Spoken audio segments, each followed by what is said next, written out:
chemistry teacher.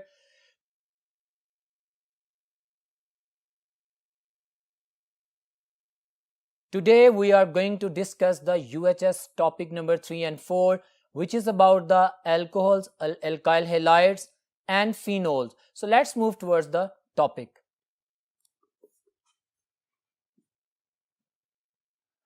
जी तो dear students, आज के इस लेक्चर में हमने जो पढ़ना है वो आप डिस्प्ले पे देख सकते हैं. जो सिलेबस आउटलाइन है एमडी कैट की टॉपिक 3 एंड 4 के हवाले से, उसमें हमारे पास सबसे पहले अल्काइल हैलाइड्स हैं और उसके जो कंपाउंड्स जिस तरह पढ़ने हैं वो हम पढ़ेंगे, आप नोट डाउन कर सकते हैं.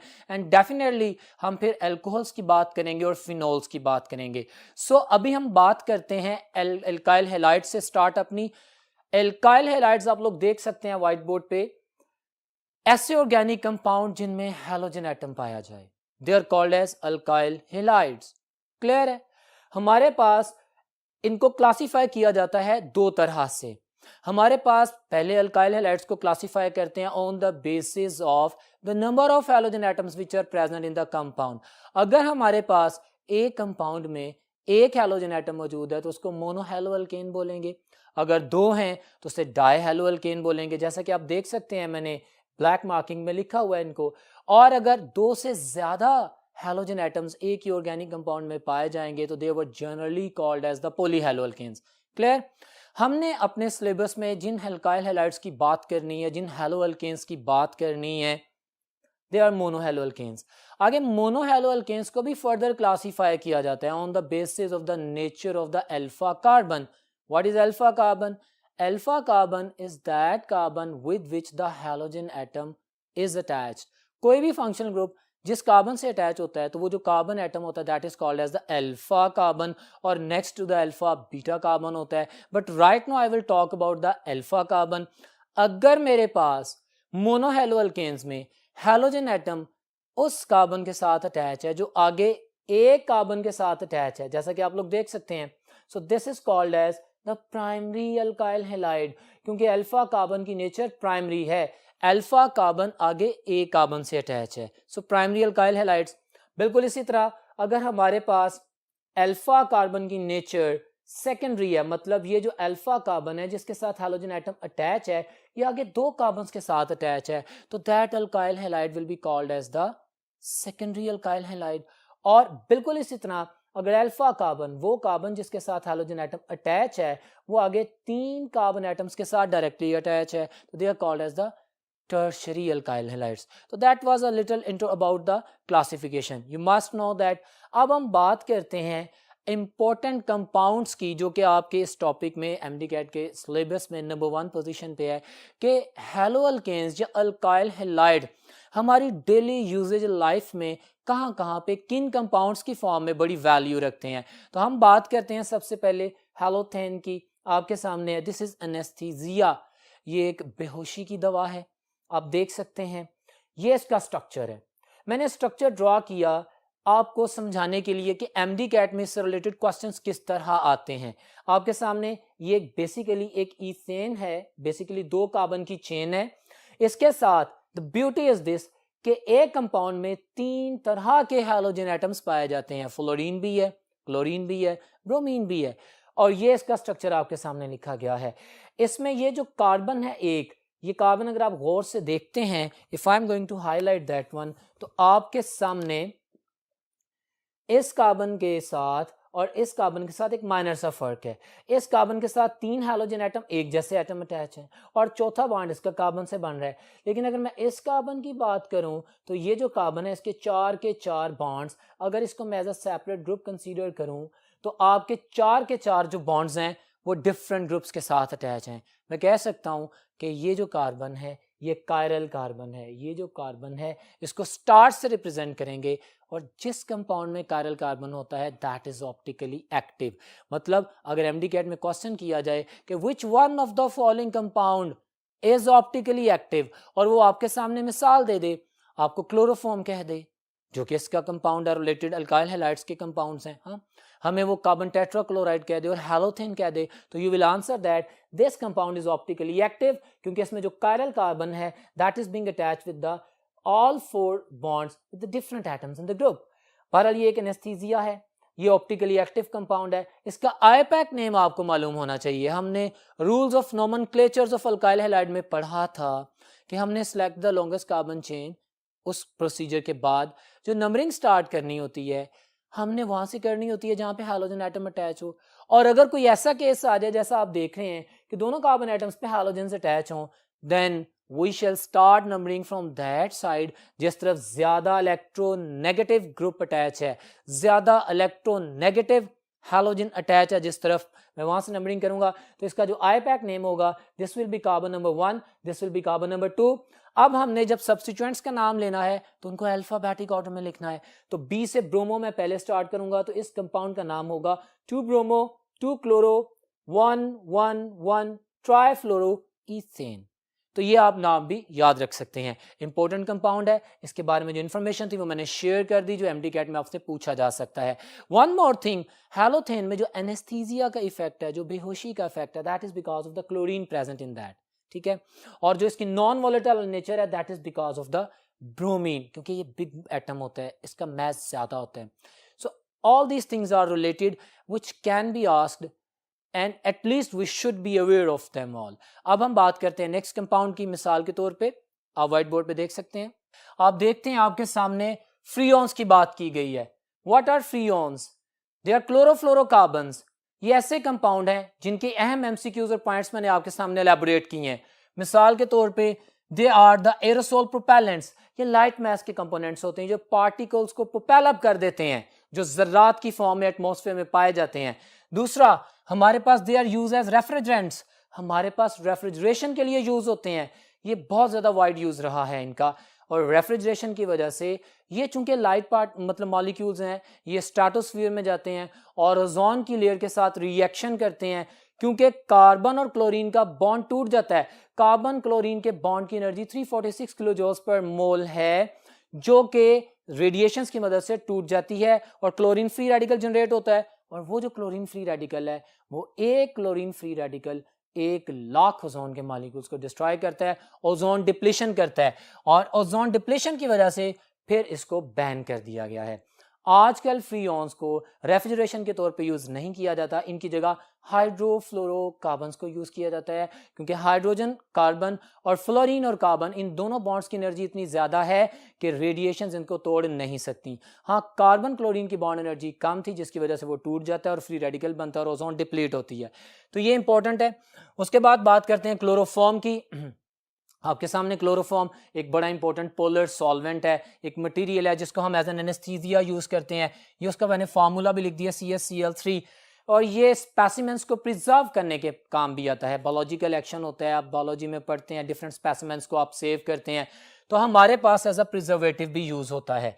तो ये आपने याद करना है, ये एक पोलर मॉलिक्यूल है क्योंकि इसकी नेट डायपोल मोमेंट वैल्यू है, क्योंकि इसकी ज्योमेट्री डिस्टर्ब है, तो ये ध्यान में रखना है। उसके बाद कार्बन टेट्रा क्लोराइड CCl4, ये एक नॉन पोलर सॉल्वेंट है, बेहतरीन यूज इसका as a solvent, as an inert media, different reactions में यूज होता है, मैंने पॉइंट्स लिख दिए हैं। और ये फ्रीऑन्स की प्रोडक्शन में हम जो फ्रीऑन्स बनाते थे पहले, जिनको एज अ रेफ्रिजरेटेंट यूज किया जाता था, वो CCl4 से बनाए जाते हैं, ठीक है। फिर बात करते हैं एज अ फायर एक्सटिंग्विशर इनको यूज किया जाता है, जो कि आपके सामने है। Teflon number 5, the very important compound which is present in your syllabus, हम इसकी बात करते हैं। बड़ी बेहतरीन प्लास्टिक है, थर्मली स्टेबल, स्ट्रॉन्ग ऑक्सीडाइजिंग और रिड्यूसिंग एजेंट से भी स्ट्राइक करती है, स्टेबल है, ठीक है। तो हमारे पास जो कोरोजन फ्री मशीन्स हैं, उनके जो पार्ट्स हैं, हम चाहते हैं कि वहां पे उसको, इस प्लास्टिक को उसके ऊपर कोट कर दिया जाए या बनाया ही उनसे जाए, क्योंकि ये पानी से रिएक्शन नहीं करता, ये स्ट्रॉन्ग ऑक्सीडाइजिंग रिड्यूसिंग एजेंट से रिएक्शन नहीं करता, ये एसिडिक बेसिक मीडिया में स्टेबल रहता है, तो इसलिए इन मशीन्स को बनाया जाता है। बड़ी क्वालिफाइड और बेस्ट क्वालिटी प्लास्टिक है, इलेक्ट्रिकली न्यूट्रल है, और तो टेफ्लॉन कवरिंग के काम आता है, वायर्स जो कि इलेक्ट्रिकल कंडक्शन कर रही होती हैं उनको, और नॉन स्टिक पैन्स वगैरह जो आजकल मॉडर्न यूटेंसिल्स होते हैं उनको बनाने के काम आता है। तो ये तमाम इसके बेहतरीन यूजेस हैं, और इसका फार्मूला मैंने आपके सामने लिख दिया। ये एक पॉलीमर है, पॉलीटेट्राफ्लोरोइथाइलीन। तो ये तमाम चीज़ें आप लोगों को पता होनी चाहिए। अब इन तमाम इंपॉर्टेंट कंपाउंड्स के जो क्वेश्चंस किस तरह पूछे जा सकते हैं, इस तमाम इंफॉर्मेशन की बेस पे पूछे जा सकते हैं। मैं कुछ MCQs की फॉर्म में प्रैक्टिस कर रहा हूँ। MCQ नंबर 1 है, which one of the following used as refrigerant. तो अभी हम पढ़ के आए हैं कि हमारे पास क्लोरोफ्लोरोकार्बन यानी फ्रियोन्स यूज होते हैं एज ए रेफ्रिजरेंट्स। तो वो हमारे पास डेल्टा ऑप्शन में आपके सामने है जो कि मैंने मेंशन किया हुआ है। यू कैन अंडरस्टैंड, इस तरह से क्वेश्चन पूछा जा सकता है। इससे रिलेटेड अगर मैं एमसीक्यूज मॉडिफाई करना चाहूँ तो मैं किसी भी चीज़ का यूज़ पूछ सकता हूँ जो भी हमने पढ़े हैं। तो आप बताएंगे कि अगर नॉन स्टिक कोटिंग के तौर पे यूज़ करना है तो भी टेफ्लॉन यूज़ करना है, अगर हमने रेफ्रिजरेशन के तौर पे यूज़ करना है तो हमने फ्रीओन्स को यूज़ करना है, अगर मैंने नॉन पोलर सॉल्वेंट को यूज़ करना है तो कार्बन टेट्राक्लोराइड को यूज़ करूंगा, अगर मुझे एक रिएक्शन के मीडियम में पोलर मटेरियल रिक्वायर्ड है तो मैं क्लोरोफॉर्म को यूज करूंगा। So all this information is being used for you people in the MCQs. दूसरा एमसीक्यू आपके सामने है, आईपैक नेम ऑफ द हैलोथेन, जो कि मैंने अभी आपको थोड़ी देर पहले पढ़ाया था कि हैलोथेन एक एनेस्थेटिक कंपाउंड है।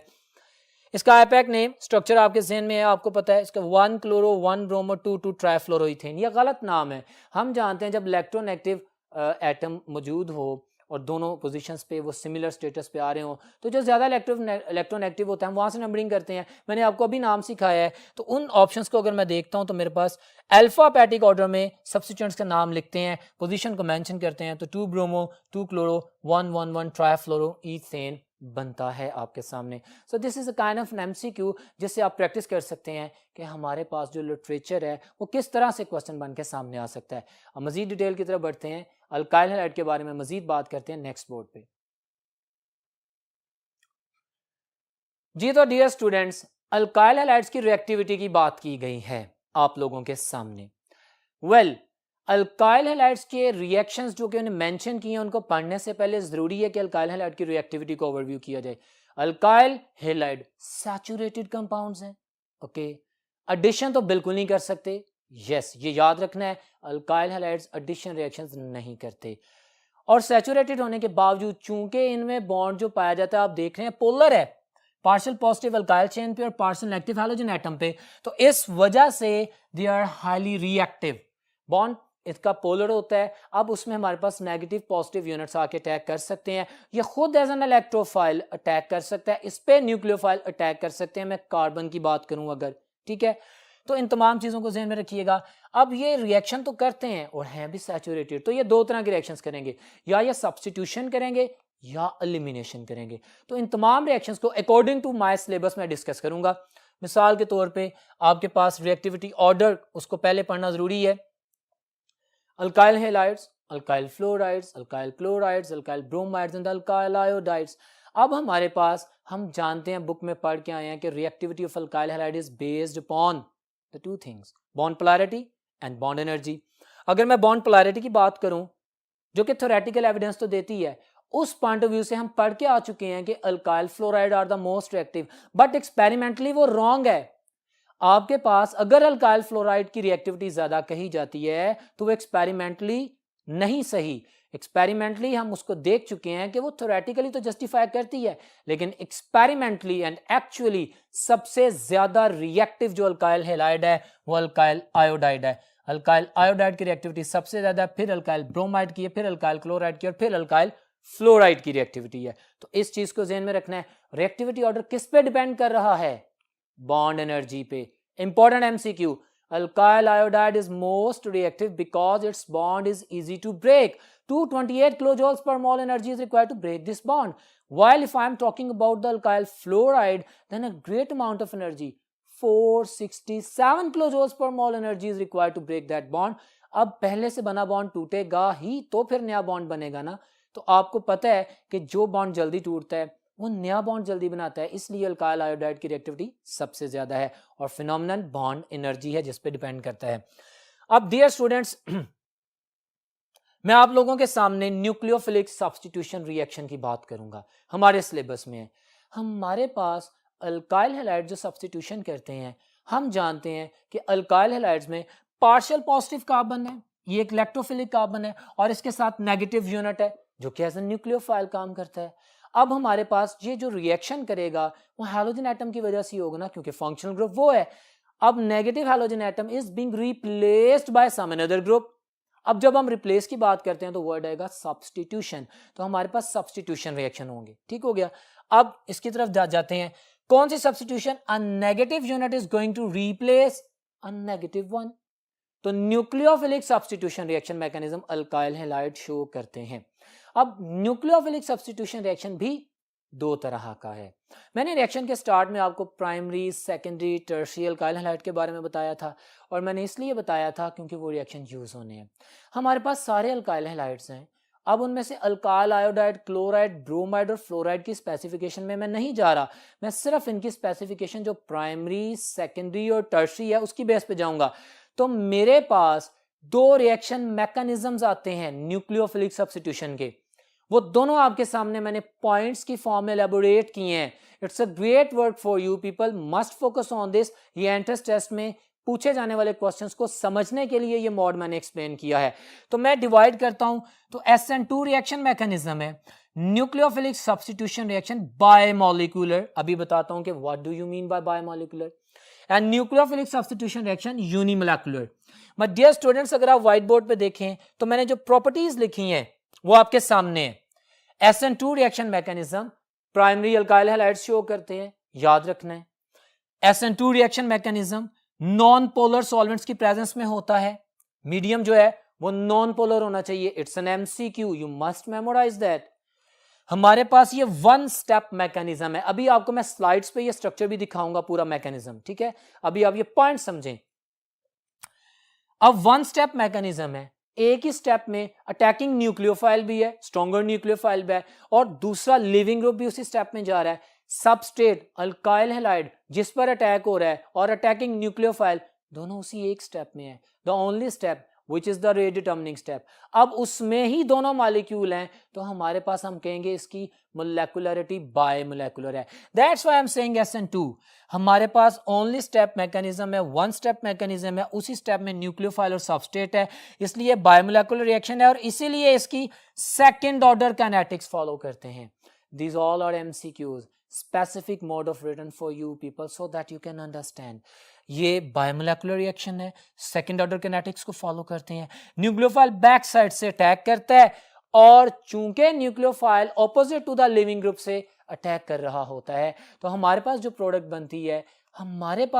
बनती है उसमें जो नेगेटिव यूनिट होता है वो ऑपोजिट साइड पे चला जाता है, जिस वजह से मैं कहता हूं कि 100% इन्वर्जन ऑफ द कॉन्फ़िगरेशन हो जाती है। माय डियर स्टूडेंट्स, एक ही स्टेप है हमारे पास, एक ही स्टेप में अटैकिंग न्यूक्लियोफाइल आता है। अब चूंकि प्राइमरी अल्काइल हैलाइड ये काम कर रहे हैं, primary alkyl halide primary carbocation नहीं बनाएंगे, क्योंकि प्राइमरी कार्बोकेटाइन लीस्ट स्टेबल है। हम पढ़ के आ चुके हैं बारहा। अगर कार्बोकेटाइंस की अगर हम रिएक्टिविटी और स्टेबिलिटी को देखते हैं तो हम कहते हैं primary carbocation is least stable, तभी तो ये नहीं बनता। अब bond making and bond breaking simultaneously होगी। हमारे पास जो इंटरमीडिएट बनेगा वो बॉन्ड मेकिंग एंड ब्रेकिंग में इन्वॉल्व होगा। हमारे पास उसकी हिब्रिडाइजेशन चेंज होगी। sp3 alkyl halide, saturated, non planar, ये सारे वर्ड्स MCQs हैं, एक मॉलिक्यूल है। जब इंटरमीडिएट बनेगा तो बॉन्ड मेकिंग एंड ब्रेकिंग को अगर फॉरगेट कर दें तो दरम्यान में ट्रायंगल sp2 हिब्रिडाइज्ड फॉर्म में आएगा, और फिर हमारे पास जो प्रोडक्ट बनेगी ऑफ कोर्स वो भी sp3 हिब्रिडाइज्ड होगी, नॉन प्लेनर होगी। अब हिब्रिडाइजेशन चेंज भी मैंने एक्सप्लेन कर दी, sp3, sp2 एंड sp3, और आपके पास 100% इन्वर्जन ऑफ द कॉन्फ़िगरेशन हो जाती है। माय डियर स्टूडेंट्स, अभी आप एक स्लाइड देख रहे हैं अपने व्हाइट बोर्ड के ऊपर, जो कि इस रिएक्शन मैकेनिज्म के हवाले से है। आप देख सकते हैं इस रिएक्शन में कि जो मैंने मैकेनिज्म एक्सप्लेन किया है, आपके पास OH नेगेटिव आयन अटैक कर रहा है, अटैकिंग न्यूक्लियोफाइल, स्ट्रॉन्ग न्यूक्लियोफाइल, और ये प्राइमरी अल्काइल हैलाइड का मॉलिक्यूल है। इसमें मिनिमम स्टीरिक हिंड्रेंस है। स्टीरिक हिंड्रेंस वो होती है ज्योमेट्री की वजह से जो रुकावट होती है। अब स्टीरिक हिंड्रेंस मिनिमम है, तभी तो एक ही स्टेप में अटैकिंग न्यूक्लियोफाइल आ रहा है और लिविंग ग्रुप जा रहा है। इंटरमीडिएट स्टेज जिसकी मैंने अभी बात की वो आपके सामने व्हाइट बोर्ड पे प्रेजेंटेड है। आप देख रहे हैं कि OH की बॉन्ड मेकिंग और ब्रोमाइड की बॉन्ड जो ब्रेकिंग है वो साइमल्टेनियसली हो रही है, और जो फाइनल प्रोडक्ट बन रही है उसमें आप देख सकते हैं कि अब जो नेगेटिव न्यूक्लियोफाइल आके अटैच हुआ है सेंट्रल कार्बन जो कि इलेक्ट्रोफिलिक इन नेचर है उसके साथ, वो 100% इन्वर्जन में है। मॉलिक्यूल उलट गया है, पहले राइट साइड पे लेट्स सपोज नेगेटिव था, अब लेफ्ट साइड पे नेगेटिव आयन मौजूद है। तो ये आपके सामने है इसका मैकेनिज्म जिसको हमने एक्सप्लेन किया। अब हम बात करते हैं SN1 रिएक्शन मैकेनिज्म की। आपके सामने कंपैटिबल मैंने लिख दिया है, SN1 यूनिमोलेकुलर रिएक्शन। इन टर्शियरी अल्काइल हैलाइड ये रिएक्शन होता है, SN2 फेवर्ड होता है प्राइमरी में, टर्शरी कौन सा करते हैं, SN1। क्यों? क्योंकि एक तो अब इसकी एक्सप्लेनेशन देता हूं, कंपैटिबल, ये हमारे पास पोलर सॉल्वेंट में होता है, ये 2 स्टेप्स में होता है। पहला स्टेप स्लो स्टेप होता है। टर्शरी अल्काइल हैलाइड में nucleophile at a time attack नहीं कर सकता क्योंकि मैक्सिमम स्टीरिक हिंड्रेंस होती है। जब तक कि पहला बॉन्ड टूटे और लिविंग ग्रुप सिस्टम को छोड़ के ना चला जाए और टर्शरी कार्बोकेटायन ना बने, तब तक हमारे पास रिएक्शन प्रोसीड नहीं करता। तो पहला स्टेप स्लो स्टेप है, असल स्टेप है, जिसमें टर्शरी कार्बोकेटायन बनना है, जिसमें पहले बॉन्ड ब्रेकिंग होनी है, जिसमें हिब्रिडाइजेशन sp3 से sp2 होनी है, और फिर हमारे पास ऑप्शन आएगी कि न्यूक्लियोफाइल अटैक करे। फर्स्ट स्टेप स्लो स्टेप है, और जो स्लो स्टेप होता है वही रेट डिटर्मिनिंग स्टेप होता है। फर्स्ट स्टेप में सिर्फ सबस्ट्रेट का मॉलिक्यूल यानी टर्शरी अल्काइल हैलाइड मौजूद है, और इस वजह से इसको यूनिमोलेकुलर रिएक्शन कहते हैं। Number of the molecules taking part in the rate determining step, that is the molecularity. और ये हमारे पास यूनिमोलेकुलर रिएक्शन है, एक ही मॉलिक्यूल जो रेट डिटर्मिनिंग स्टेप में आ रहा है उसी पे रेट डिपेंड कर रहा है, और इसी वजह से इसको फर्स्ट ऑर्डर रिएक्शन काइनेटिक्स कहते हैं, जो कि फॉलो की जाती हैं। फिर हमारे पास nucleophile can attack both side. भाई एक स्टेप में जब टर्शरी कार्बोकेटायन बन गया, हमारे पास अब ऑप्शंस मौजूद हैं कि अटैकिंग न्यूक्लियोफाइल, चाहे वो स्ट्रॉन्गर है चाहे वो वीकर है। The popular MCQ here of MDCAT, SN1 reaction mechanism में strength of the nucleophile does not matter, क्योंकि जो भी न्यूक्लियोफाइल होगा अब उसने अटैक कर देना है, क्योंकि ऑलरेडी टर्शरी कार्बोकेटायन मौजूद है, और वो अटैक फ्रंट से भी कर सकता है, बैक साइड से भी कर सकता है। इस वजह से मेरे पास जो मॉलिक्यूल बनेगा उसमें 50% रिटेंशन ऑफ द कॉन्फ़िगरेशन यानी उसी साइड पर रहेगा, और 50% इन्वर्जन ऑफ द कॉन्फ़िगरेशन होगी, इन्वर्जन पलट जाएगी। ये सारी चीजें आपके सामने एक्सप्लेन कर दी गई हैं। और हिब्रिडाइजेशन फर्स्ट स्टेप में sp3 से sp2 चेंज होती है, और फिर सेकंड स्टेप में sp2 से sp3 हो जाती है। And the very important line for you people, ये जो मैंने एंड में लिखी है नंबर 11 पे, हमारे पास न्यूक्लियोफिलिक सब्स्टिट्यूशन रिएक्शन है SN1 भी, हमारे पास न्यूक्लियोफिलिक सब्स्टिट्यूशन रिएक्शन SN2 भी। अब इन दोनों में से फास्ट स्टेप कौन सा होता है? हमारे जहन में ख्याल आता है कि भाई SN1 में 2 स्टेप हैं, शायद ये स्लो हो। ऐसा नहीं है। माय डियर स्टूडेंट्स, याद रखिएगा, अगर MCQ में पूछा जाए कि रिएक्टिविटी अगर स्पीड के पॉइंट ऑफ व्यू से एनालाइज की जाए तो किसकी ज्यादा है, SN1 रिएक्शंस की स्पीड ऑफ रिएक्शन ज्यादा है। हम इसको ल्यूकास टेस्ट में भी बेस बनाते हैं और पढ़ते हैं, जिसको हम अभी आगे पढ़ेंगे। आपके सामने व्हाइट बोर्ड पे एक स्लाइड आ रही है जिसमें SN1 का रिएक्शन मैकेनिज्म डिस्प्ले किया गया है। आप देख सकते हैं कि SN1 रिएक्शन मैकेनिज्म में क्या होता है।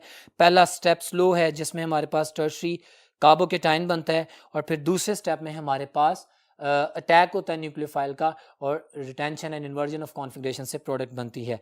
कुछ MCQs भी इसमें शेयर करते हैं SN1 SN2 के हवाले से।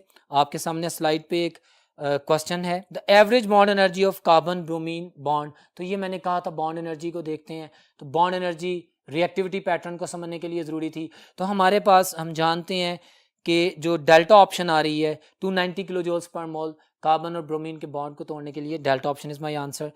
एक और क्वेश्चन जो आपके सामने है, question which of the following is the good nucleophile as well as a good leaving group. तो ये आपने याद रखना है। ये जो लिविंग ग्रुप की जो क्वालिटीज हैं इसका कंपैरिजन आपको याद होना चाहिए। इलेक्ट्रोनेगेटिविटी डिपेंडेंट है, जिसकी जितनी ज्यादा इलेक्ट्रोनेगेटिविटी होगी वो उतना बुरा लिविंग ग्रुप होगा। सो ये आपके सामने है। तो उसने पूछा कि विच one of the following is a good nucleophile. अच्छा, यहाँ पे ये न्यूक्लियोफाइल की बात कर रहा है, तो न्यूक्लियोफाइल में हमारे पास वो जो है बीटा ऑप्शन है and the leaving group. Iodide ion, dear students, इस MCQ में जो आयोडाइडाइन है that is the good leaving group as well as the very good nucleophile. तो ये MCQs फॉर द अंडरस्टैंडिंग है। अगर आपसे क्वेश्चन करें इसकी रिएक्टिविटी का, एक और MCQ देख लेते हैं। Question, which of the following in front of you, which of the following factors does not affect SN1 mechanism reaction. तो nature of the leaving group नहीं इफेक्ट करता है, ये स्लो स्टेप में मुश्किल होगी, हमने टर्शरी कार्बोकेटायन बनाना है। बीटा ऑप्शन कह रहा है नेचर ऑफ द सॉल्वेंट बिल्कुल इफेक्ट करता है। चार्ली ऑप्शन कह रहा है structure of the alkyl halide, yes tertiary alkyl halide show the SN1 mechanism. और डेल्टा ऑप्शन में कह रहा है strength of the attacking nucleophile. Attacking nucleophile कि स्ट्रेंथ बिल्कुल मैटर नहीं करती SN1 में, मैंने यही एक्सप्लेन किया था, क्योंकि SN1 में टर्शी कार्बोकेटाइन पहले बन चुका होता है. So all these MCQs are enough for the understanding of your topic, और इससे हवाले से मजीद पढ़ते जाएंगे. सो स्टूडेंट्स, अब हम चलते हैं नेक्स्ट बोर्ड पे और मजीद देखते हैं कि टॉपिक से रिलेटेड क्या है.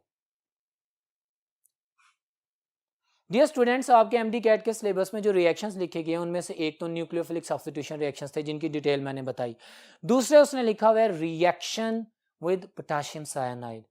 बट डियर स्टूडेंट्स, एक बड़ी अहम बात जो कि मैं आपके सामने अभी बोलूँगा, हमारे पास लेट्स सपोज अगर मैं स्ट्रॉन्ग बेस यूज़ करता हूँ NaOH, उसमें मैं वाटर ऐड कर देता हूँ, तो NaOH एक्वस मीडियम में as a strong nucleophile function करेगा. उसका OH negative ion will be a stronger nucleophile और हमारे पास सब्स्टिट्यूशन रिएक्शन होगा.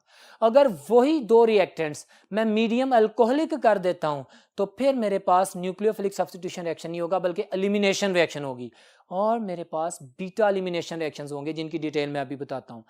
हमारे पास आपके एमडी कैट में जो पोटेशियम साइनाइड एक कंपाउंड का रिएक्शन दिया गया है उसके साथ अल्कोहलिक एंड एक्वस दोनों वर्ड बोले गए हैं. अगर मैं NaOH उसके साथ अल्कोहल या एक्वस मीडिया करता हूं तो रिएक्शन टोटली डिफरेंट होगा.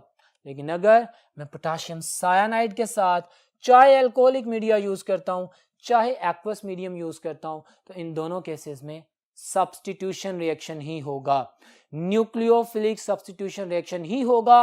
पोटेशियम साइनाइड किसी भी अल्काइल हैलाइड के साथ चाहे एक्वस मीडिया में रिएक्शन करे चाहे अल्कोहलिक मीडिया में, उसकी रीजन है, और उसकी रीजन ये है कि cyanide is a good nucleophile, वो न्यूक्लियोफिलिक सब्स्टिट्यूशन रिएक्शन ही करेगा.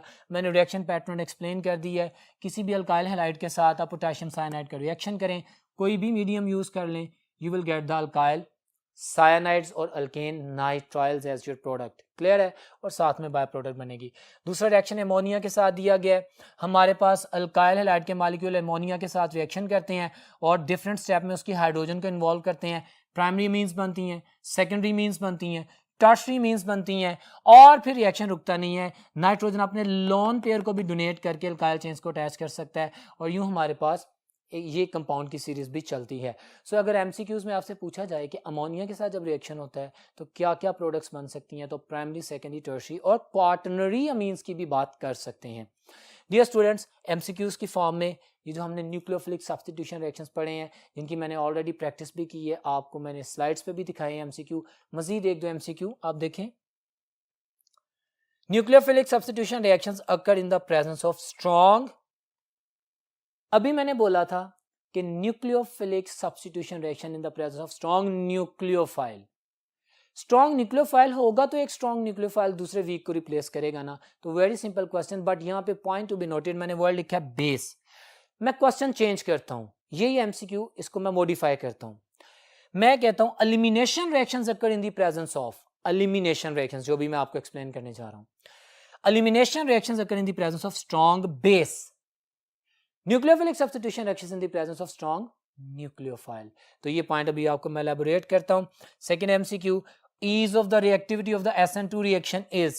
ease मतलब SN2 रिएक्शन मैकेनिज्म, ज्यादा आसानी से कौन से अल्काइल हैलाइड करेंगे, सारी डिटेल पढ़ी है. हमें पता है कि primary alkyl halides top priority पे आसानी से SN2 मैकेनिज्म करते हैं. और अब इस चीज को ध्यान में रखते हुए मैं आंसर करता हूं. उसने मुझसे ईज ऑफ रिएक्शन पूछी है SN2 की, तो मैं कहूंगा प्राइमरी सबसे ज्यादा रिएक्टिव है, then secondary and then tertiary. Alpha option is my answer. One more thing, अगर मैं SN1 रिएक्शन मैकेनिज्म कह देता SN2 की जगह पे तो सर ऑर्डर रिवर्स हो जाता. हमारे पास टर्शरी सबसे ज्यादा रिएक्टिव होते हैं, फिर सेकेंडरी होते हैं, फिर प्राइमरी होते हैं. स्टूडेंट्स, एक और बात आप देखें, हमारे पास सेकेंडरी का वर्ड बहुत कम यूज किया गया मेरी डिस्कशन में. Sir primary SN2 okay, tertiary SN1 okay, what about the secondary? तो डियर स्टूडेंट्स, सेकेंडरी का केस दो चीजों में आपने याद रखना है. बड़ी अहम बात बोलने लगा. सेकेंडरी अल्काइल हैलाइड्स अगर उनके साथ स्मॉलर ग्रुप्स या चेन्स अटैच हैं तो SN2 मैकेनिज्म फॉलो करेंगे क्योंकि उनमें स्टीरिक हिंड्रेंस मिनिमम होगी. और वो सेकेंडरी अल्काइल हैलाइड्स जिनके साथ बल्की ग्रुप अटैच हैं they will follow SN1 mechanism क्योंकि स्टीरिक हिंड्रेंस ज्यादा होगी और वो टर्शरी या वो सेकेंडरी कार्बोकेटाइन पहले बनाएंगे. ठीक हो गया. अब यहाँ पे एक और पॉइंट है, मैंने आपको एक्सप्लेन किया था कि SN1 reaction mechanism polar solvent की प्रेजेंस में होते हैं, SN2 नॉन पोलर में। अब अगर मैं सिंपल सेकेंडरी अल्काइल हैलाइड का नाम लेता हूं और मैं साथ में MCQ में लिख देता हूं कि secondary alkyl halides in the presence of polar solvent follow, तो अब मेरे ज़हन में फौरन आना चाहिए कि पोलर सॉल्वेंट है तो SN1 मैकेनिज्म फॉलो होगा। अब मैं स्ट्रक्चर पे बाद में देखूंगा, पहले मैं पोलैरिटी ऑफ द मीडियम की बात करूंगा, और अगर मैं नॉन पोलर वर्ड बोल दूंगा तो फिर SN2 मैकेनिज्म फॉलो होगा। So that was an interesting thing about this one. अब हम बात करते हैं बीटा एलिमिनेशन रिएक्शंस की। तो see on the white board beta elimination reactions की स्लाइड आपके सामने है। आई एम डिफाइनिंग, डेफिनेशन लिखी है, वो सारी डिटेल बता रहा है कि during the nucleophilic substitution reactions हमें स्ट्रॉन्ग न्यूक्लियोफाइल चाहिए। आपके सामने डिफरेंट पॉइंट्स हैं, और हमारे पास अगर उनको रिप्लेस करना है एलिमिनेशन से तो हम क्या करेंगे। पॉइंट ऑफ डिफरेंस मैं बोल रहा हूँ, लिखा आपके सामने भी है, स्ट्रॉन्ग बेस। स्ट्रॉन्ग बेस होगी तो बीटा एलिमिनेशन रिएक्शन होगा। वही रिएक्टेंट्स अल्कोहलिक मीडिया में NaOH एक्वस मीडिया में was providing a stronger nucleophile. अगर मैं अल्कोहलिक मीडिया प्रोवाइड करूंगा तो OH नेगेटिव आयन की स्ट्रेंथ की वजह से स्ट्रॉन्ग बेस के तौर पे बिहेव करेगा, और जब हमारे पास स्ट्रॉन्ग बेस आती है तो strong base is going to attack the beta hydrogen, और हमारे पास एलिमिनेशन रिएक्शन होता है। वो तमाम पॉइंट्स आपके सामने हैं, स्लाइड आप देख सकते हैं। Number 1, there is another site present in the alkyl halide molecule where the nucleophile can attack at the same time. ये बीटा एलिमिनेशन रिएक्शन की बेस बना रहे हैं। Such a site in an electrophilic hydrogen atom attach to the beta carbon, जो कि beta hydrogen है, उस site पे स्ट्रॉन्ग बेस अटैक करेगी। तो ये तमाम points. Number 3, when the attack takes place on the beta hydrogen we get an alkene instead of ah. हम सब्स्टिट्यूट रिएक्शन कर देते हैं ना, अब हम सब्स्टिट्यूशन नहीं पढ़ रहे, अब हम एलिमिनेशन पढ़ रहे हैं। हमारे पास डियर स्टूडेंट्स, अब याद कर लें, अभी इलैबोरेटेड स्लाइड भी दिखाता हूं। टाइप्स ऑफ बीटा एलिमिनेशन आप स्लाइड देख सकते हैं। Mechanism of the E2 elimination reaction आपके सामने एलैबोरेटेड है, 1 स्टेप मैकेनिज्म है। हमारे पास बॉन्ड मेकिंग ब्रेकिंग साइमल्टेनियसली हो रही है। वो तमाम पॉइंट्स जो मैं बोल रहा हूं आप देख सकते हैं। आप देख सकते हैं कि हमारे पास किस तरह स्ट्रॉन्ग बेस आती है, बीटा हाइड्रोजन पे अटैक कर रही है, और किस तरह लिविंग ग्रुप सिस्टम से जा रहा है, और नेट रिजल्ट हमारे पास चेंज ऑफ हिब्रिडाइजेशन के साथ sp3 से sp2 सैचुरेटेड से अनसैचुरेटेड अल्कीन की फॉर्म में सामने आ रहा है। सो this is the worth important slide in front of you. आपके पास बाय प्रोडक्ट बनती है और जो जेन्युइन प्रोडक्ट है वो अल्कीन बनती है। स्लाइड आपके सामने है। फिर दूसरी कैटेगरी में उसने mechanism of the E1 elimination reaction, इसकी स्लाइड देखें। तो E1 reaction mechanism beta elimination का वही बात कि ये टर्शरी अल्काइल हैलाइड्स में होता है, in the presence of strong base होता है, और पहला स्टेप स्लो होता है। वही स्टेप रेट डिटर्मिनिंग स्टेप है। उस स्टेप में एक मॉलिक्यूल है सबस्ट्रेट का, that's why that is unimolecular in nature. इसका पहला स्टेप E1 का पहला स्टेप SN1 से मैच करता है, ठीक है। तो दूसरे स्टेप में फर्क है, क्योंकि SN1 में सब्स्टिट्यूशन होनी है, अटैकिंग न्यूक्लियोफाइल आ जाता है, लेकिन एलिमिनेशन में आप देख सकते हैं कि बेस अटैक करती है और एलिमिनेशन होती है, बनती अल्कीन ही है, और ये अल्कोहलिक मीडिया में होता है ताकि स्ट्रॉन्ग बेस जनरेट हो सके। सो आपके सामने ये स्लाइड रखी गई है फॉर योर अंडरस्टैंडिंग। अब difference between E2 and E1, elimination reaction biomolecular and elimination reaction unimolecular, उसकी स्लाइड भी आप देख सकते हैं इन फ्रंट ऑफ यू। ये पॉइंट्स मैंने स्पेसिफिकली एलैबोरेट किए हैं फॉर यू पीपल, ताकि आप इसको देख सकें, समझ सकें, नोट डाउन कर सकें और एंट्रेंस टेस्ट में सवालों का जवाब दे सकें। आप देख सकते हैं E1 एलिमिनेशन, इसको यूनिमोलेकुलर कहते हैं, फर्स्ट ऑर्डर रिएक्शन है, कंप्लीट्स इन 2 स्टेप्स है, ये बातें मैं बता चुका हूं। और इसमें ऑर्डर ऑफ द ईज, जारी बात है जो भी 1 रिएक्शन है यूनिमोलेकुलर है वो टर्शरी ज्यादा स्पीड में करेंगे, प्राइमरी लीस्ट करेंगे, और वाइस वर्सा। आप देख सकते हैं स्लाइड में मैंने जो कंपैरिजन किया बायोमोलेकुलर एलिमिनेशन के हवाले से, उसमें प्राइमरी अल्काइल हैलाइड की रिएक्टिविटी ज्यादा है और टर्शरी की सबसे कम है। So these are the worth important point जो स्लाइड्स आपके सामने हैं। और अब इससे रिलेटेड कुछ क्वेश्चंस हैं, हम वो आप देख सकते हैं। MCQ आपके सामने स्लाइड पे आ रहा है। Dehydration of alcohols to form an alkene is an example of, आपके सामने स्लाइड पे है। हमारे पास डिहाइड्रेशन हो रही है, एलिमिनेशन हो रही है, चाहे अल्कोहल की चाहे अल्काइल हैलाइड की। जब कोई भी मॉलिक्यूल क्विट आउट करता है तो दैट इज एलिमिनेशन। तो मेरे पास ऑप्शन अल्फा आंसर है। और बीटा एलिमिनेशन क्यों बोलते हैं? क्योंकि अल्काइल चेन में जो बीटा हाइड्रोजन होता है वो बेसिक मैटर करता है, जो कि एसिडिक नेचर होता है उसको एलिमिनेट किया जाता है। तो यूं आपके सामने क्वेश्चन आता है। एक और MCQ students for your understanding question है आपके सामने, which one of the following alcohol does not involve beta elimination reaction? It's a beautiful question. आपके सामने एमसीक्यू है, आपके सामने 4 ऑप्शंस हैं। अल्कोहल बीटा एलिमिनेशन कौन सी है जो नहीं करेगी? जिसके पास बीटा हाइड्रोजन नहीं है। हर वो अल्कोहल जिसके पास बीटा कार्बन पे बीटा हाइड्रोजन है वो बीटा एलिमिनेशन करेगी, और वो अल्कोहल्स जिसमें बीटा कार्बन तो है लेकिन बीटा हाइड्रोजन नहीं है वो बीटा एलिमिनेशन रिएक्शन नहीं करेगी। तो my answer is the delta option, जिसकी एक्सप्लेनेशन आप देख सकते हैं कि डेल्टा ऑप्शन में अल्फा कार्बन है, उसके पास 2 हाइड्रोजन है, अल्फा के साथ जो कार्बन एटम अटैच है that is beta carbon, neopentyl alcohol बताई गई है। अब बीटा कार्बन के पास अल्काइल चेन्स लगी हैं लेकिन हाइड्रोजन कोई नहीं है, सो वो बीटा एलिमिनेशन रिएक्शन नहीं करेगा। That were the few things related to the nucleophilic substitution reaction mechanism and the beta elimination reaction mechanism। अब मजीद डिटेल की तरफ चलते हैं नेक्स्ट बोर्ड पे। जी तो डियर स्टूडेंट्स, हमने अल्काइल हैलाइड्स के बारे में अभी पढ़ा, अब हम नेक्स्ट टॉपिक की तरफ मूव करेंगे, दैट इज अल्कोहल्स। आप देख सकते हैं व्हाइट बोर्ड पे मैंने लिखा है अल्कोहल्स को। Alcohols are those organic compounds which contain hydroxyl group OH group as their functional group। तो इनका जो जनरल फार्मूला है CnH2n+2O ये भी आपके सामने रिप्रेजेंट कर दिया गया है। और यहाँ पे आपको एक और चीज़ जनरल फार्मूले को देख के अंदाजा हुआ होगा कि कार्बन और हाइड्रोजन की जो परसेंटेज अल्कोहल्स में है वही अल्केन्स में होती है, बस इसमें एक ऑक्सीजन एटम ज़्यादा होता है। Alcohol is a very great kind of the functional group, और ये इसकी डिटेल आपके सामने है, हम इसे पढ़ने जा रहे हैं। अल्कोहल्स की क्लासिफिकेशन। तो डियर स्टूडेंट, सबसे पहले अगर हम क्लासीफाई करते हैं अल्कोहल्स को तो बिल्कुल जिस तरह हमने अल्काइल हैलाइड्स को क्लासीफाई किया था उसी तरह क्लासिफिकेशन कर रहे हैं। हमने क्लासिफिकेशन करनी है अल्कोहल्स की, आपके सामने लिखा हुआ है on the basis of number of hydroxyl group attached. हमारे पास अगर एक ऐसा ऑर्गेनिक कंपाउंड है जिसमें पूरे मॉलिक्यूल में सिर्फ एक हाइड्रोक्सिल ग्रुप अटैच है तो that is called as monohydric alcohol. Mono mean 1, hydric mean hydroxyl group.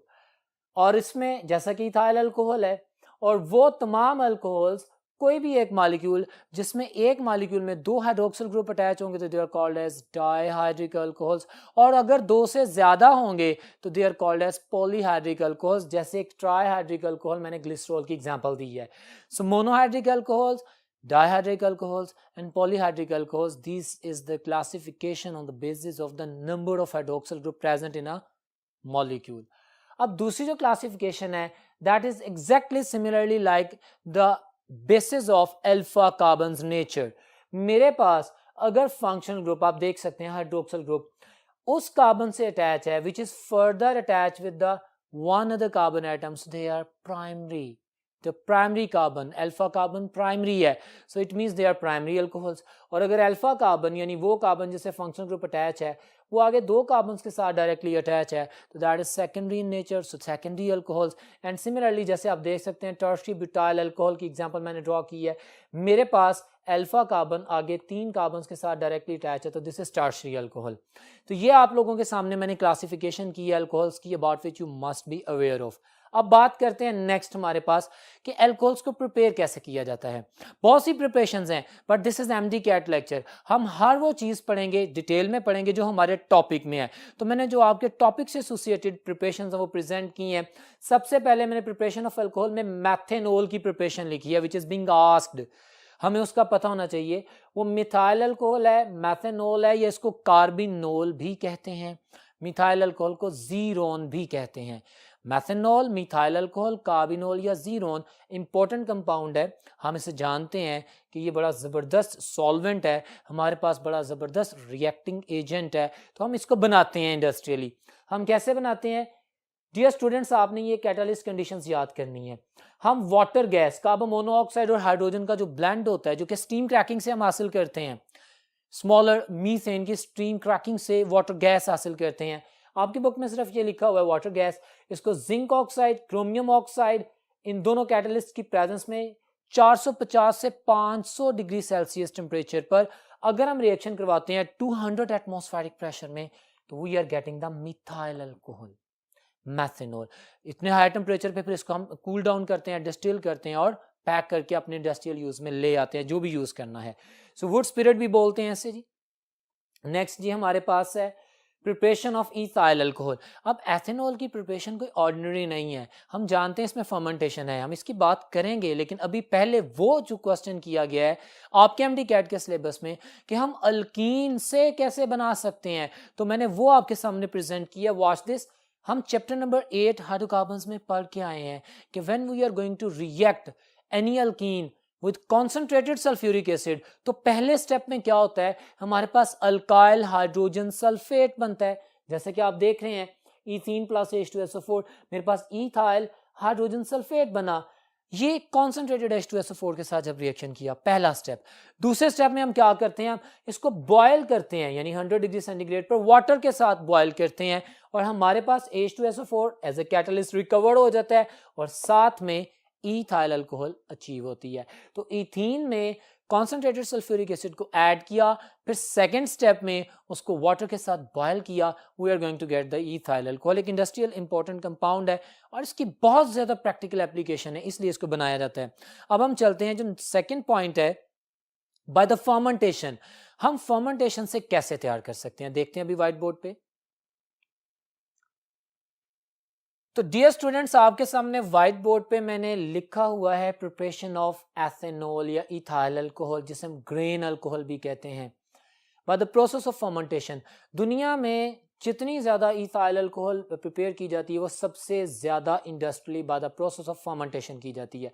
What is fermentation, you better know. एक बायोलॉजिकल एक्शन है जिसमें एंजाइम्स एक सबस्ट्रेट पे अमल करते हैं, और हमारे पास एक लिविंग ऑर्गेनिज्म से फर्मेंटेशन के प्रोसीजर के जरिए लार्ज मॉलिक्यूल्स को तोड़ के स्मॉलर डिजायर्ड मॉलिक्यूल्स में हासिल किया जाता है, that is fermentation. The breakdown of the large molecule into the smaller desired molecule with the help of enzymes. Okay, अब वो एंजाइम किसी लिविंग ऑर्गेनिज्म में पाए जाते हैं, लाइक यीस्ट। तो हम केमिस्ट्री की बात करते हैं, आपके सामने दो मेथड हैं, from molasses and from starch. हमारे पास मोलेसिस क्या है, this is the 60% sucrose solution. हमारे पास जो शुगर केन इंडस्ट्री है, जो शुगर इंडस्ट्री है, वहां पे जो जब क्रिस्टलाइजेशन कर ली जाती है, शुगर क्रिस्टलाइज आउट कर ली जाती है, तो उसका जो मदर लिकर बचता है उसे मोलेसिस कहते हैं। वो जो मदर लिकर है उसमें 60% सुक्रोज पाई जाती है, उसको फर्मेंटेशन की जाती है उसकी। हमारे पास इसको ब्रिवरेज इंडस्ट्री में ले जाया जाता है। सुक्रोज जिसमें एल्डिहाइड ग्रुप होता है, एमसीक्यू है याद रखना है, सुक्रोज में एल्डिहाइड ग्रुप होता है, ये डाइसैकराइड है। इसको हम यीस्ट की प्रेजेंस में जो उसका एंजाइम इन्वर्टेज ऑपरेट होता है, हमारे पास एक ग्लूकोज और एक फ्रुक्टोज का मॉलिक्यूल बनता है। अब प्रोसेस चल रहा है, यीस्ट लिविंग सेल में ये एंजाइम मौजूद है। अब वो जो ग्लूकोज का मॉलिक्यूल है उसका मजीद हाइड्रोलिसिस करते हैं, जो जाइमेज एंजाइम है that converts that glucose into the by eating away into its waste, that is ethyl alcohol। तो हमारे पास ethyl alcohol आ जाती है। सेम प्रोसेस हम यीस्ट के अंदर ही अगर स्टार्च एज अ रिएक्टेंट और बेसिक इंग्रेडिएंट यूज करें तो होता है, स्टार्च आपके सामने है, ये डायस्टेज एंजाइम यीस्ट के अंदर इसको डाइजेस्ट करता है और माल्टोज बनाता है। One thing you can see कि सुक्रोज का मोलेकुलर फार्मूला भी वही है, माल्टोज का मोलेकुलर फार्मूला भी वही है। फर्क क्या है, फंक्शनल ग्रुप का। माल्टोज में एल्डिहाइडिक नहीं है, माल्टोज में कीटोनिक ग्रुप है, और सुक्रोज में एल्डिहाइडिक ग्रुप है। सो सुक्रोज और maltose they are the functional group isomers of each other, ये भी याद होना चाहिए। अब हमारे पास जो कीटोनिक बॉडी माल्टोज है उसके ऊपर जो एंजाइम एक्ट करेगा दैट इज माल्टेज। आप देख रहे हैं सुक्रोज जो कि एल्डिहाइडिक बॉडी है इस पे इन्वर्टेज ऑपरेट करता है। अब माल्टेज ने ऑपरेट किया तो exactly we are getting the two molecules of the glucose. ये सारी चीजें याद रखनी है। आपसे पूछ सकता है कि किससे ग्लूकोज बनता है, किससे माल्टोज एंड ग्लूकोज, किससे ग्लूकोज बनता है और किससे हमारे पास ग्लूकोज एंड फ्रुक्टोज बनता है, तो याद रखना है। सिमिलरली हमारे पास ग्लूकोज मॉलिक्यूल का हाइड्रोलिसिस होता है, तो लास्ट स्टेप सिमिलर है, जाइमेज एंजाइम एथेनॉल में कन्वर्ट कर देता है। जो maximum percentage bye the process of fermentation हम हासिल कर सकते हैं एथेनॉल की इंडस्ट्रियली, दैट इज 12 to 14%, क्योंकि इससे ज्यादा कॉन्सेंट्रेशन पे यीस्ट सेल विल डाई, और जब वो डेड हो जाएगा तो फिर सारी बात है, रिएक्शन प्रोसीड नहीं होगा। If we want to get the more percentage तो हम क्या करेंगे, हम क्या करते हैं माय डियर स्टूडेंट्स, हम फिर उसकी डिस्टिलेशन करते हैं, water distillation, water distillation, then redistillation, then रीडिस्टिलेशन।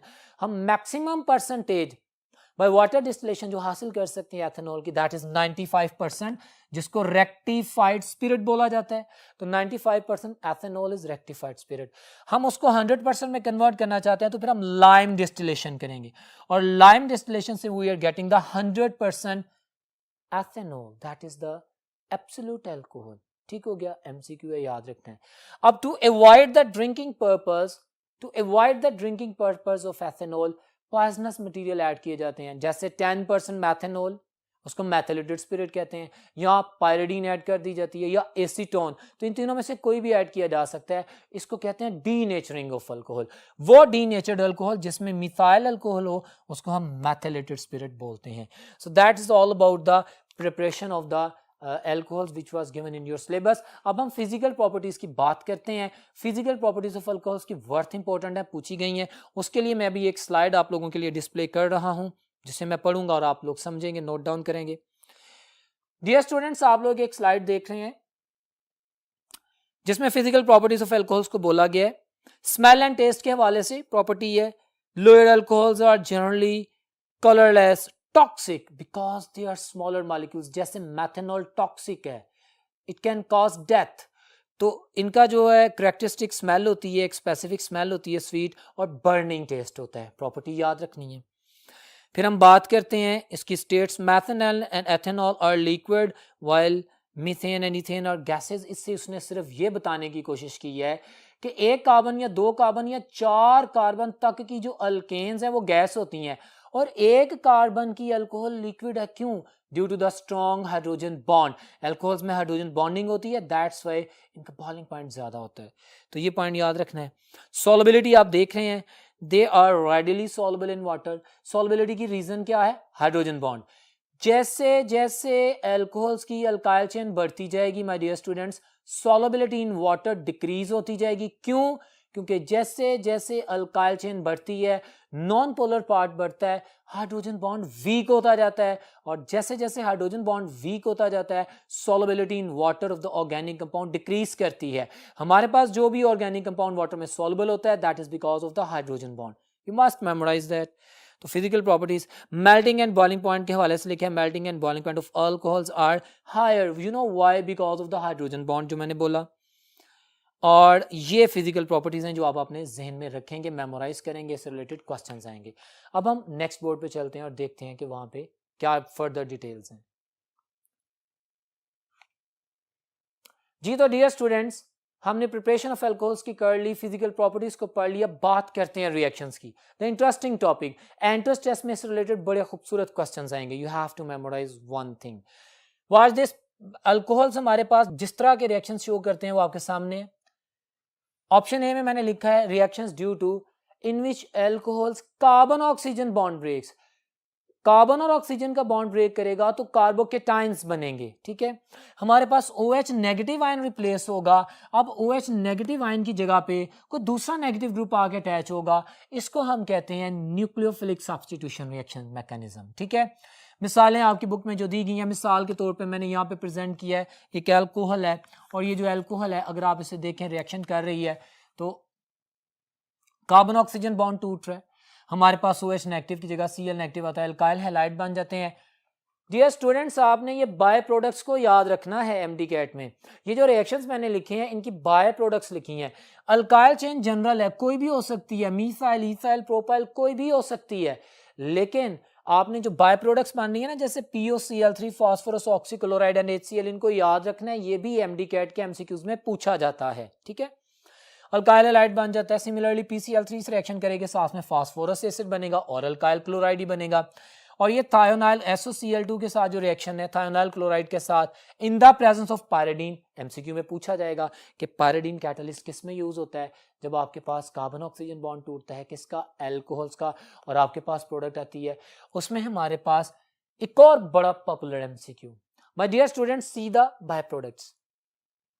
Alkyl chloride बना, साथ में HCl गैसियस फॉर्म में और SO2 गैसियस फॉर्म में। This is the kind of preparation कि जिसमें हमारे पास अल्काइल हैलाइड की प्रिपरेशन से क्वेश्चन पूछ सकता है कि which is the method to produce the purest alkyl chlorides. तो आप कहेंगे the reaction of alcohol with the thionyl chloride. Why? Because the by products are two gases, वो जो उड़ जाती हैं और रिमेनिंग हमारे पास प्योरेस्ट फॉर्म में अल्काइल क्लोराइड बचता है। तो ये भी आपने याद रखना है। दिस इज एंट्रेंस टेस्ट और आपको याद रखना चाहिए। अब ये सबसे इंपॉर्टेंट पॉइंट है जिसमें एमसीक्यू पूछे जाते हैं। अगर मेरे पास कार्बन और ऑक्सीजन का बॉन्ड टूटता है तो कार्बोकेटाइंस बनेंगे। जब कार्बोकेटाइंस बनेंगे तो सबसे ज्यादा रिएक्टिव अल्कोहल कौन सी होगी? Tertiary alcohol will be the most reactive one. क्यों? क्योंकि टर्शरी कार्बोकेटाइन फौरन बन जाता है, ये बॉन्ड फौरन टूटेगा। प्रीवियस बॉन्ड जो टर्शरी अल्कोहल का होगा उसमें कार्बन ऑक्सीजन बॉन्ड बड़ी जल्दी टूटेगा, और टर्शरी कार्बोकेटाइन चूंकि स्टेबल है इसलिए जल्दी बनेगा, प्रीवियस बॉन्ड को जल्दी तोड़ेगा। लेकिन जैसे ही बॉन्ड टूटेगा साथ ही नया बॉन्ड बन जाएगा और रिएक्शन हो जाएगा। So tertiary alcohols are the most reactive alcohols when carbon oxygen bond breaks. तो ये तमाम बातें इससे एसोसिएटेड है। नेक्स्ट टाइप ऑफ रिएक्शन आपके सामने है, the reaction due to the ROH bond breakage. हमारे पास अब ऑक्सीजन हाइड्रोजन बॉन्ड अल्कोहल का टूट रहा है, ठीक है। Alcohols are releasing H positive ion. तो उसमें कौन से रिएक्शंस हैं आपके सामने लिखे हैं मैंने। मेटल्स, किसी भी एक्टिव मेटल के साथ रिएक्शन हो, यहां पे उन्होंने सोडियम मेटल लिखा है, इट्स ओके। मैग्नीशियम, पोटेशियम, कोई भी एक्टिव मेटल जब अल्कोहल से रिएक्शन करती है तो एक एमसीक्यू भी याद रखिएगा dear students, hydrogen gas liberate होती है। हमारे पास हाइड्रोजन गैस लिबरेट होती है और साथ में सॉल्ट बनता है। अगर हमारे पास अल्कोहल किसी स्ट्रॉन्ग बेस के साथ रिएक्शन करे, यस कर सकती है। हमारे पास एज एन एसिड बिहेव करेगी तो ये एसिड बेस्ड रिएक्शन हो जाएगा। हमारे पास वाटर मॉलिक्यूल रिलीज हो जाएगा, सॉल्ट बनेगा। और ये सबसे खूबसूरत सवाल, और मैंने इसको पॉइंट आउट किया for you people so that you can understand. हमारे पास जब एल्कोहल्स कार्बोक्सिलिक एसिड से रिएक्शन करती हैं, आप देख सकते हैं मैंने जनरल फार्मूला एल्कोहल का और जनरल फार्मूला कार्बोक्सिलिक एसिड का लिखा है। कोई भी कार्बोक्सिलिक एसिड हो सकता है, कोई भी अल्कोहल हो सकती है, but we have to deal with the concept कि जब अल्कोहल किसी कार्बोक्सिलिक एसिड से मिलती है तो फ्रूटी स्मेल आती है, एस्टर्स बनते हैं, वी नो दैट। साथ में वाटर मॉलिक्यूल एलिमिनेट होता है। It's very simple. What's new और इंटरेस्टिंग और डिस्टर्बिंग, दैट इज कि acid normally H positive ion release करता है, लेकिन एस्टेरिफिकेशन में आप देख रहे हैं कि कार्बोक्सिलिक एसिड का OH नेगेटिव ग्रुप जा रहा है और H पॉजिटिव आयन अल्कोहल से जा रहा है। हमारे पास ये कोई एसिड बेस्ड रिएक्शन नहीं है, बल्कि आप देखें एक weaker nucleophile is being replaced bye a stronger nucleophile. This is nucleophilic substitution reaction mechanism. Esterification में किसका ऑक्सीजन हाइड्रोजन बॉन्ड टूट रहा है? अल्कोहल का। और किसका कार्बन ऑक्सीजन बॉन्ड टूट रहा है? एसिड का। ये दो एमसीक्यूज हैं एमडी कैट के जो मैंने बोले हैं, ठीक है। तो इस रिएक्शन में इसको फोकस कीजिएगा। These were few important reactions, इससे रिलेटेड एमसीक्यूज आपसे पूछे जाएंगे टेस्ट में। अभी हम आगे रिएक्शन की तरफ चलते हैं, that is the oxidation reaction. But dear students, पहले तो ये जो मैंने सिंपल आपके सामने डिस्क्रिप्शन एमसीक्यूज का डाटा लिखा है वो आप देखें कि हमारे पास जब प्राइमरी अल्कोहल्स को ऑक्सीडाइज किया जाता है तो हमारे पास एल्डिहाइड्स बनते हैं। इसी तरह जब हमारे पास सेकेंडरी अल्कोहल्स को ऑक्सीडाइज किया जाता है तो हमारे पास बनते हैं कीटोन्स। और टर्शियरी अल्कोहल ऑक्सीडाइज करते हैं, sorry, tertiary alcohols do not oxidize. Tertiary alcohols in the presence of same catalyst potassium dichromate and H2SO4 do not oxidize. Rather tertiary alcohol show beta elimination reaction और आपके पास alkenes बनेंगी। मैं आपके सामने एक slide share करने जा रहा हूं जो आपके सामने व्हाइट बोर्ड पे आएगी जी। तो डियर स्टूडेंट्स, आप इस वक्त ऑक्सीडेशन रिएक्शंस ऑफ अल्कोहल्स की एक स्लाइड देख रहे हैं। वो स्लाइड आपके सामने है। Oxidation of alcohols converts them into the aldehyde और कीटोन्स, ये मैंने बता दिया। अब उसने कहा oxidation of the primary alcohols, जितने कार्बन की प्राइमरी अल्कोहल होगी उतने कार्बन का एल्डिहाइड बन जाएगा in the presence of strong oxidising agent. जैसे कि आप देख सकते हैं उसने रिएक्शन में हमारे पास रिएक्शन परफॉर्म किया हुआ है और हमारे पास एक एल्डिहाइड बन रहा है। सेकेंड पॉइंट पे वो oxidation of the secondary alcohol बता रहा है। वो आप देखें कि सेकेंडरी अल्कोहल जब ऑक्सीडाइज होता है in the presence of potassium dichromate in H2SO4, the strong oxidising agent आपके सामने है, तो आपके पास कीटोन्स बनती हैं, ठीक है, हमें पता है। लेकिन नेक्स्ट स्लाइड अभी आप देखिए। इस स्लाइड में आप देख रहे हैं एलिमिनेशन रिएक्शन, किसका? टर्शियरी अल्कोहल्स का। क्यों? Tertiary alcohols can not oxidise, rather in the presence of the same strong oxidising agent they will show the elimination reaction. आपके सामने स्लाइड मौजूद है, मैंने टर्शियरी ब्यूटाइल अल्कोहल बनाया हुआ है जिसको आप उसने मेंशन किया है कि वो ऑक्सीडाइज नहीं होता, रादर उसके अल्फा कार्बन से हाइड्रोक्सिल ग्रुप और बीटा कार्बन से हाइड्रोजन एलिमिनेट होता है, डिहाइड्रेशन होती है और अल्कीन हमारे सामने आती है। सो this is an important reaction which was explaining the oxidation reaction of alcohols. और ये एमसीक्यूज की फॉर्म में भी क्वेश्चंस कर सकते हैं, जैसा कि अभी नेक्स्ट स्लाइड पे एक एमसीक्यू की प्रैक्टिस करते हैं, इनसे क्वेश्चंस हैं। एमसीक्यू आप देख रहे हैं, ketones are prepared by the oxidation of, अभी पढ़ा, सेकेंडरी अल्कोहल्स। ठीक है, तो हमारे पास क्या आंसर आएगा? बीटा ऑप्शन आपके सामने जस्टिफाइड है। So these were the important reactions. आपसे प्राइमरी अल्कोहल का पूछ सकता है, अल्कीन्स का पूछ सकता है। नेक्स्ट बोर्ड पे चलते हैं और बात करते हैं कि वहां पे क्या है हमारे लिए। My dear students, dehydration reaction, ये भी आपके एमडी कैट के सिलेबस में अल्कोहल के हवाले से पूछा गया है। डी रिमूव करना, हाइड्रेशन, हाइड्रो यानी water, removal of the water is called dehydration. ठीक है, एल्कोहल्स में से डिहाइड्रेशन होती है, बिल्कुल होती है। रिएक्शन प्रोसीड करता है, बिल्कुल प्रोसीड करता है। हमारे पास किसकी प्रेजेंस में? स्ट्रॉन्ग डिहाइड्रेटिंग एजेंट की प्रेजेंस में। आपके सिलेबस में कॉन्सेंट्रेटेड H2SO4 को यूज किया गया, जो मैंने आपके सामने लिखा है। आप देख सकते हैं कि यहां पे मैंने डिहाइड्रेशन ही की है अल्कोहल की, लेकिन मैंने इस रिएक्शन को दो हिस्सों में तकसीम किया है। Cause I know this is empty cat, question can be asked। Dehydration of alcohols है ना, तो जिस तरह की भी होती है हम कर रहे हैं। देखें, हमारे पास कॉन्सेंट्रेटेड H2SO4 को यूज करते हैं 180 डिग्री सेल्सियस पे, तो एक ही मॉलिक्यूल में से एक वाटर मॉलिक्यूल निकल आएगा। अल्फा कार्बन से OH और बीटा कार्बन से हाइड्रोजन, हमारे पास डिहाइड्रेशन होगी और अल्कीन्स बनेगी। माय स्टूडेंट्स, इस पॉइंट को याद रखें, अल्कीन्स बनेगी। अगर 180 डिग्री सेल्सियस पर आप लोग डिहाइड्रेशन करेंगे तो अल्कीन्स बनेंगी। ठीक है, और अगर आप 140 पे करेंगे, वही अल्कोहल है, वही H2SO4 है, और टेम्परेचर थोड़ा इजी हो गया है, तो आपके पास डिहाइड्रेशन तो होगी, लेकिन दो अल्कोहल के मॉलिक्यूल्स में से एक वाटर का मॉलिक्यूल निकलेगा और आपके पास ईथर्स बनेंगे। तो ये आपने एमसीक्यूज याद करने हैं। अब मजीद डिहाइड्रेशन को एक्सप्लेन करने के लिए मैं आप लोगों के सामने एक और स्लाइड शेयर कर रहा हूं, जो कि इसी को रिप्रेजेंट कर रही है जिसे मैंने एक्सप्लेन किया है। इसमें आप देख सकते हैं कि कंसंट्रेटेड H2SO4 डिफरेंट टेम्परेचर के ऊपर किस तरह डिहाइड्रेशन करता है। वेल स्टूडेंट्स, एक और बात, हम डिहाइड्रेशन ऑफ अल्कोहल्स और भी पढ़ के आए हुए हैं हमारी किताब में। हमने एल्युमिनियम ऑक्साइड को यूज किया था, जी यूज किया था। यहां पे मैं ये कॉन्सेप्ट इसलिए जरूरी समझता हूं कि अगर आप कॉन्सेंट्रेटेड H2SO4 को यूज करें तो डिफरेंट टेम्परेचर पे डिहाइड्रेशन हो रही है, डिफरेंट प्रोडक्ट्स आ रही हैं। एक इसको याद किया। दूसरा, प्रिपरेशन ऑफ अल्कीन्स में हाइड्रोकार्बन के लेक्चर में आपने लाजमी पढ़ा होगा कि जब हम एल्युमिनियम ऑक्साइड को यूज करते हैं 300 डिग्री सेंटीग्रेड पर, तो भी मेरे पास अल्कीन्स बनती हैं। और जब मैं एल्युमिनियम ऑक्साइड को एज अ कैटलिस्ट यूज करता हूं, स्टूडेंट्स, इंपॉर्टेंट पॉइंट है, तो चाहे प्राइमरी अल्कोहल हो, चाहे सेकेंडरी अल्कोहल हो, चाहे टर्शियरी अल्कोहल हो, वही कैटलिस्ट, वही कंडीशन यूज होती है।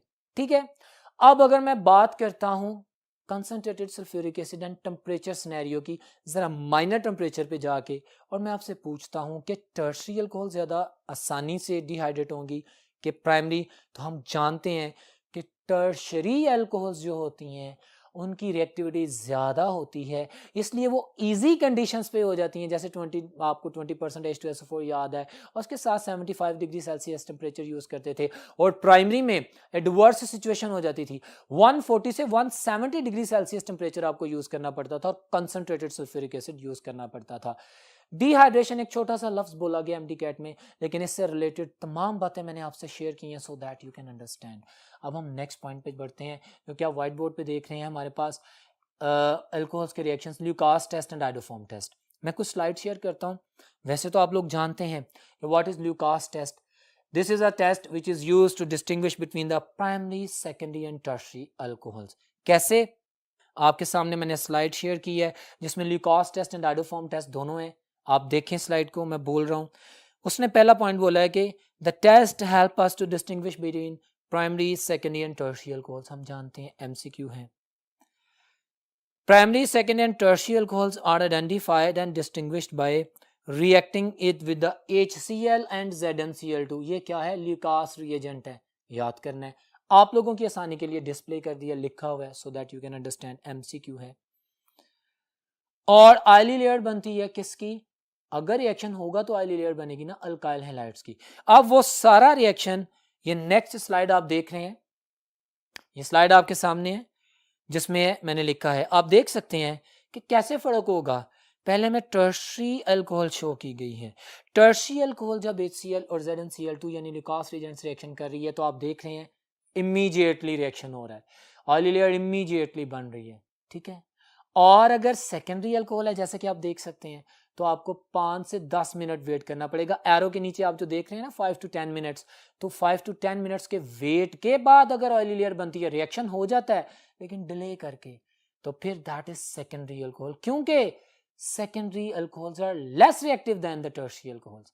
और अगर आप बहुत देर बैठे रहते हैं, 10-15 मिनट बाद भी ऑयली लेयर नहीं बनती, then you will heat it up, जैसा कि स्लाइड में आप देख रहे हैं, आपको हीट करना पड़ेगा, फिर ऑयली लेयर बनेगी। रिएक्शन तो हो जाएगा लेकिन हीट करने पे तो that will be a primary alcohol. Clear है? सो इंपॉर्टेंट रिएक्शन है जिसको आप याद करेंगे। इसी तरह एक और स्लाइड आप देखें, आइडोफॉर्म टेस्ट के हवाले से है।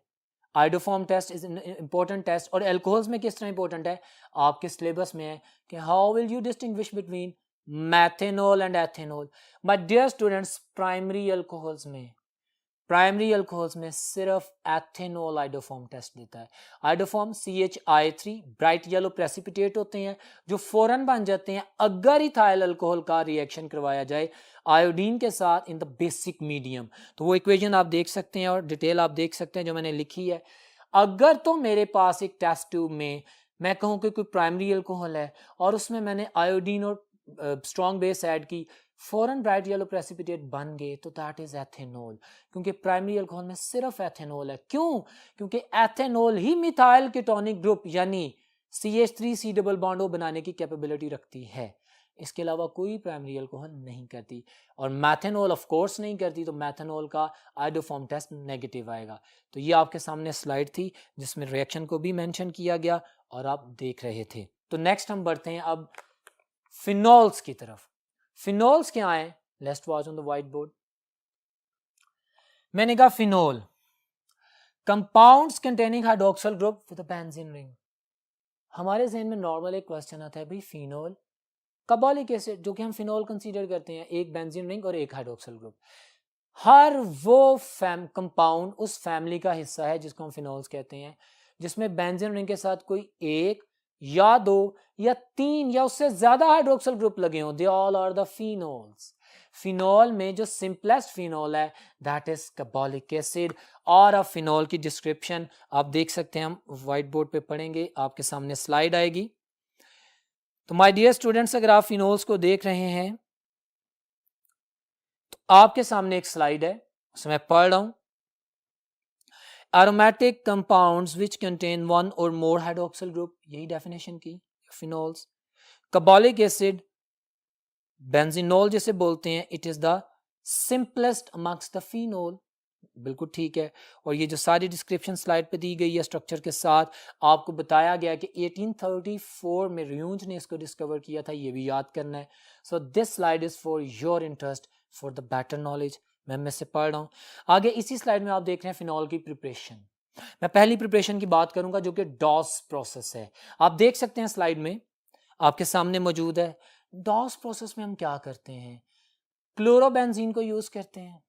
क्लोरोबेंजीन का रिएक्शन बेस के साथ करवाते हैं, किसकी प्रेजेंस में, हमारे पास 360 डिग्री सेल्सियस टेम्परेचर है और इसके साथ 150 एटमॉस्फेरिक प्रेशर है। ये एमसीक्यू में पूछा जाता है, आपने डॉस प्रोसेस की इन कंडीशंस को याद रखना है। हमारे पास सॉल्ट बनता है, सोडियम फिनॉक्साइड, और उसके बाद हम सोडियम फिनॉक्साइड का जब रिएक्शन करवाते हैं हाइड्रोक्लोरिक एसिड के साथ, तो आपके सामने रिएक्शन मौजूद है, स्लाइड में आप देख सकते हैं कि फिनॉल बन गया है। दूसरी प्रिपरेशन भी स्लाइड में मौजूद है, आप देख रहे हैं, जिसमें आपको बताया गया है कि कैसे sodium salt of the sulphonic acid, जो बेंजीन सल्फोनिक एसिड का सोडियम सॉल्ट है, उसको यूज़ किया गया है, उसका रिएक्शन भी बेस के साथ किया गया है, और हमारे पास सोडियम फिनॉक्साइड ही बन रहा है, आपके सामने इक्वेशन में मौजूद है। और फिर दोबारा जब उस सॉल्ट सोडियम फिनॉक्साइड का रिएक्शन हम HCl के साथ करवाते हैं तो फिनॉल बन जाता है। तो फिनॉल की प्रिपरेशन आपके सामने की बताई गई है, जो स्लाइड में आपके सामने है। आपने इसके रीजेंट, इसकी कंडीशंस को मेमोराइज करना है। डियर स्टूडेंट्स, नेक्स्ट स्लाइड देखें। That is about the physical properties of phenol. आप देख रहे हैं फिजिकल प्रॉपर्टीज ऑफ फिनॉल में जो MCQs आपने याद रखने हैं कि इसका मेल्टिंग पॉइंट क्या है, दैट इज 41 डिग्री सेंटीग्रेड। ये रूम टेम्परेचर पे सॉलिड है। कौन सा सॉलिड है? डेलिक्वेसेंट सॉलिड है। ये ऐसा सॉलिड है जो मॉइस्चर को एब्जॉर्ब करके लिक्विड बन जाएगा, सोल्यूशन बना देगा। और इसका बॉइलिंग पॉइंट भी याद करना है। फिर ये पिंक कलर का सोल्यूशन बनाता है। ये पॉइंट्स आपके सामने लिखे गए हैं, आप इसको देख सकते हैं। इसी स्लाइड में फिजिकल प्रॉपर्टीज के नीचे माय डियर स्टूडेंट्स आप देख रहे हैं रिएक्शन ऑफ फिनॉल्स। फिनॉल दो तरह के रिएक्शंस करता है, एक तो जिसमें इसका OH ग्रुप इन्वॉल्व होता है और दूसरा जिसमें इसका बेंजीन रिंग इन्वॉल्व होता है। स्टूडेंट, स्लाइड आपके सामने, आप रिएक्शन ऑफ फिनॉल देख रहे हैं। बात की गई है पहली कैटेगरी, उसमें टेबल में सॉल्ट फॉर्मेशन की। हमारे पास फिनॉक्साइड्स आर फॉर्म्ड। हमारे पास phenol is acidic in nature. Phenol is not acid, it is acidic in nature.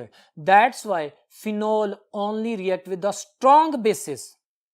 ठीक है, सॉल्ट बन जाते हैं, क्लियर है। और यूं हमारे पास साथ में एक रिएक्शन बन जाता है जिसे हम कहते हैं सॉल्ट फॉर्मेशन, एस्टर फॉर्मेशन।